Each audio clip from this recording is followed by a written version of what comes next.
India ধুলে মিশা যাবে। যে মোদির পাওয়ার দেখায় আজকে শেখ হাসিনা এত পাওয়ার দেখায়, আজকে বলে নয় মোদিরে বাংলাদেশে নিজের পায়ে হাইটা বাসায় যেতে পারবে না। নিজের পায়ে হাইটা বাসায় যেতে পারবে না। ওনাদের 200 কোটি, আমরা 18 কোটি, আমরা 18 কোটি, ওদের 200 কোটির বেশি। বাঙালি সবসময় স্বৈরাচারের বিরুদ্ধে, অলওয়েজ স্বৈরাচারের বিরুদ্ধে।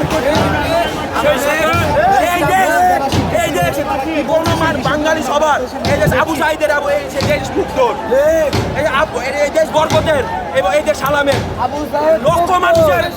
লক্ষ মানুষ শহীদের এই দেশ। আমারও দেশ না, আপনাদেরও দেশ না, শহীদের দেশ। এই দেশ রক্ত দিয়ে করা দেশ। যতবার হবে ততবার রক্ত দিব, কিন্তু এই দেশে মুক্ত থাকবে। সেই সাথে বলে দিতে চাই,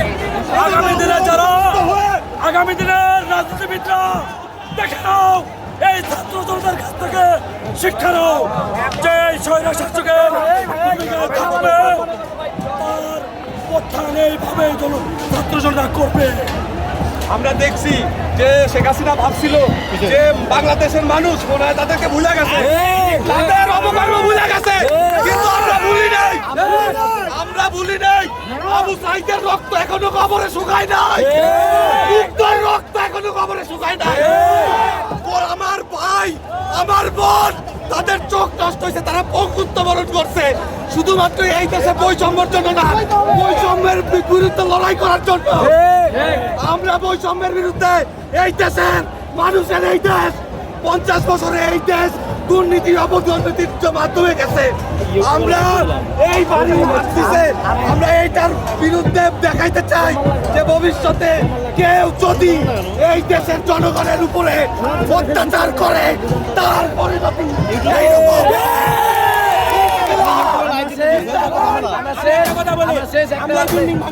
আমরা শেষ একটা বার্তা দিতে চাই, এই স্বৈরাচার খুনিয়াছিরা পালাতক কিভাবে সে বলে আমার লাইভে আসবে। আমরা নেক্সট টার্গেট আমাদের টুঙ্গিপাড়া গোপালগঞ্জ।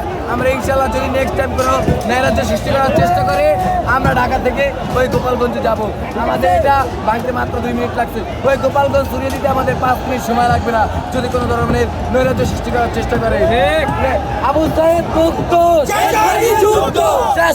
যুদ্ধ, আবু সাইদ মুক্ত, আমার সোনার বাংলায় বৈষম্যের ঠাঁই নাই, বৈষম্যের ঠাঁই নাই, আমার সোনার বাংলায়, আমার সোনার বাংলায় বৈষম্যের ঠাঁই। আমি বলে দেই, আমরা এটা এই বিল্ডিংটা ভাঙার মাধ্যমে দেখাইছি মানুষকে, আমরা স্বৈরাচারকে ভাঙছি, এই বিল্ডিংকে না।